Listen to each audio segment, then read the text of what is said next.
ज्ञानवापी मामले में वाराणसी जिला कोर्ट में सोमनाथ व्यास जी के तहखाने में पूजा शुरू करने से जुड़ी याचिका पर आज होनी है सुनवाई। याचिका में दूसरे पक्ष के नहीं आने से सुनवाई टली। शैलेंद्र पाठक की याचिका पर होगी सुनवाई। रामलला की मूर्ति बनाने के लिए मूर्तिकार अरुण योगीराज को कर्नाटक के राज्यपाल ने सम्मानित किया। राम मंदिर में स्थापित कृष्ण शिला पत्थर से बनी 51 इंच की रामलला की मूर्ति बनाने के लिए सम्मानित किया गया। उत्तर प्रदेश के बदायूं में आंगनवाड़ी वर्कर पर पुष्टाहार न वितरित करने का आरोप। लोगों ने एसडीएम को शिकायती पत्र देकर कार्रवाई की मांग की। यूपी के बदायूं में रिश्वत लेते दारोगा को एंटी करप्शन टीम ने पकड़ा।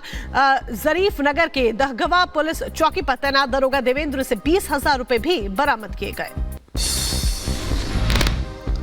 उत्तर प्रदेश के रामपुर में स्वास्थ्य विभाग की ताबड़तोड़ कार्रवाई। नियमों के खिलाफ चल रहे हॉस्पिटल दादू पर जड़ा ताला। हॉस्पिटल संचालक के खिलाफ एफआईआर दर्ज। उत्तर प्रदेश के कुशीनगर में तालाब में तैरता मिला बुजुर्ग का शव। एक दिन पहले घर से लापता हुआ था शख्स। बच्चों ने खेलने के दौरान तालाब में तैरता शव हुआ देखा। हरियाणा के पश्चिमी यमुना नहर के किनारे लॉरेंस गैंग के शूटर की गोली मारकर हत्या। हाथ पैर बंधे जला हुआ मिला शव। वारदात के बाद फेसबुक पर देवेंद्र बम्बीहा नाम के पेज से सोशल मीडिया पर पोस्ट डालकर उसकी हत्या की जिम्मेदारी ली। शूटर राजन को गोली मारने के बाद हाथ पैर बांधकर उसे जलाया गया। मुजफ्फरनगर में पुलिस की बदमाशों से मुठभेड़। 10,000 का इनामी लुटेरा एनकाउंटर में घायल हुआ। बाइक, तमंचा और सोने के जेवरात बरामद।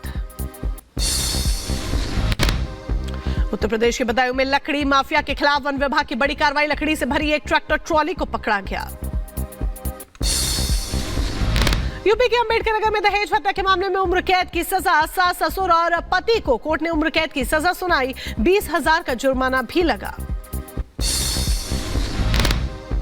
नोएडा में चलती कार में अचानक से आग लगी। ट्रैफिक पुलिस कर्मियों ने कार को रखवाकर आग पर काबू पाया। दिल्ली साकेत कोर्ट की बिल्डिंग से छलांग लगाकर वकील ने की खुदकुशी। मौके से पुलिस ने एक सुसाइड नोट भी बरामद किया।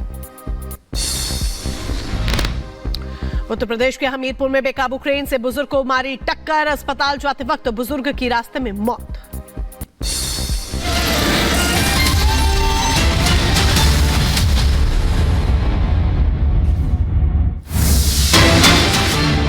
एक बड़ी खबर का करेंगे जो कि अमेरिका से है, जहां पर अमेरिका के जॉर्जिया में भारतीय छात्र की हत्या को अंजाम दिया गया है। पीट पीट कर उसे मौत के घाट उतार दिया गया। एक भारतीय छात्र की हत्या कर दी गई। सर पर हथौड़े से 50 बार वार किया गया। ये देखिए सीसीटीवी फुटेज सामने आया है।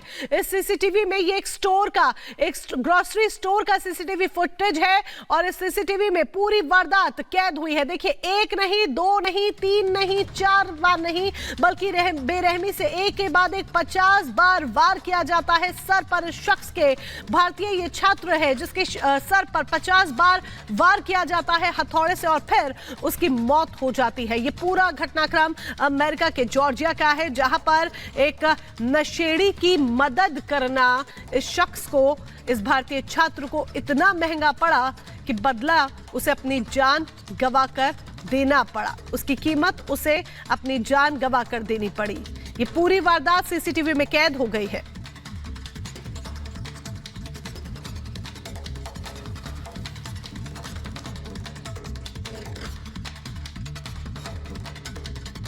पीट कर हत्या कर दी गई है। इस हत्याकांड को अंजाम दिया गया है। बड़ी जानकारी आप तक पहुंचा रहे हैं और ये पूरी तस्वीरें आपके सामने रख रहे हैं। अमेरिका के जॉर्जिया से एक दिल दहला देने वाली वारदात सामने आई है, जहां एक बेघर नशेड़ी ने भारतीय छात्र की बेरहमी से पीट पीट कर हत्या कर दी। आरोपी ने भारतीय छात्र पर 1 या 2 नहीं बल्कि करीब 50 बार वार किए। वो हथौड़े से तब तक हमला करता रहा जब तक उसने विवेक सैनी को मौत के घाट उतार नहीं दिया। ये खौफनाक वारदात वहां लगे एक सीसीटीवी में कैद हो गई, जिसमें देखा जा सकता है कि जैसे ही भारतीय छात्र स्टोर से बाहर जाने के लिए पीछे मुड़ता है, आरोपी उस पर हथौड़े से हमला कर देता है। दरअसल विवेक सैनी इसी स्टोर में क्लर्क के तौर पर काम करता था और उसने आरोपी फॉकनर को स्टोर में आश्रय दे रखा था। लेकिन जब उसे फॉकनर को स्टोर से जाने के लिए कहा तो यह आरोपी को इतना नागवार गुजरा कि उसने भारतीय छात्र की पीट पीट कर हत्या कर दी। अटलांटा में भारतीय दूतावास ने इस हत्याकांड की निंदा की है। वहीं इस वारदात के बाद हरियाणा में विवेक सैनी का परिवार सदमे में है। Bureau report, Republic Bharat. केंद्र ने आज सर्वदलीय बैठक बुलाई है। सुबह 11:30 बजे ये सर्वदलीय बैठक बुलाई गई है, जिसमें सभी दलों से शामिल होने की अपील की गई है। बजट सत्र से पहले ये सर्वदलीय बैठक बेहद महत्वपूर्ण और केंद्र की तरफ से ये बैठक बुलाई गई है। बजट से पहले 11:30 बजे सुबह इस बैठक की शुरुआत होनी है। मीटिंग में एजेंडे पर चर्चा होगी। 31 जनवरी से दरअसल बजट सत्र की शुरुआत हो रही है और यही एक बड़ी वजह है कि 31 तारीख से बजट सत्र की शुरुआत होने से पहले आज ये सर्वदलीय बैठक बुलाई गई है और हर बार ये प्रक्रिया रहती है और उसी प्रक्रिया के तहत केंद्र ने ये पूरी सर्वदलीय बैठक बुलाई गई है, जिसमें सभी दलों से शामिल होने की अपील की गई है। पीएम मोदी के दूसरे कार्यकाल का ये अंतरिम बजट है जो कि पेश किया जाना है और कल से इस बजट सत्र की शुरुआत हो जाएगी, यानी कि 31 जनवरी से इस बजट सत्र की शुरुआत हो जानी है। लेकिन उससे पहले आज केंद्र की तरफ से ये सर्वदलीय बैठक बुलाई गई है। बैठक का समय तय किया गया है, सुबह 11:30 बजे बैठक होगी। केंद्र सरकार ने बजट सत्र से पहले आज सर्वदलीय बैठक बुलाई है। सरकार ने सुबह 11:30 बजे सभी दलों से इस चर्चा में शामिल होने की अपील की है।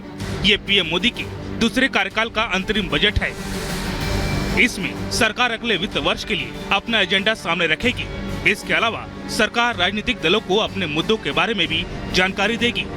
इस बार बजट सत्र 31 जनवरी से 9 फरवरी के बीच चलेगा। इस दौरान 1 फरवरी को वित्त मंत्री निर्मला सीतारमण अंतरिम बजट पेश करेंगी। लोकसभा चुनाव के बाद नई सरकार के वित्त मंत्री पूर्ण बजट पेश करते हैं। चूंकि ये मोदी सरकार के दूसरे कार्यकाल का अंतिम बजट है और इसके बाद सरकार को लोकसभा चुनाव के मैदान में जाना है, इसलिए कहा जा रहा है कि इस अंतरिम बजट में मोदी सरकार महिलाओं, किसानों और युवाओं के साथ देश के गरीबों के लिए कुछ महत्वपूर्ण योजनाओं की घोषणा कर सकती है। Bureau report, Republic Bharat. और चुनावों से पहले सीए का मुद्दा एक बार फिर से गर्मा गया। दरअसल केंद्रीय मंत्री शांतनु ठाकुर की ओर से एक हफ्ते में सीए लागू करने को लेकर किए गए दावे के बाद अब सियासत और गर्मा गई है। सीए की धुर विरोधी पश्चिम बंगाल की मुख्यमंत्री और टीएमसी चीफ ममता बनर्जी के साथ ही कई विपक्षियों ने शांतनु ठाकुर के दावे के बाद केंद्र सरकार पर तीखा हमला बोला है। रिपोर्ट देखिए।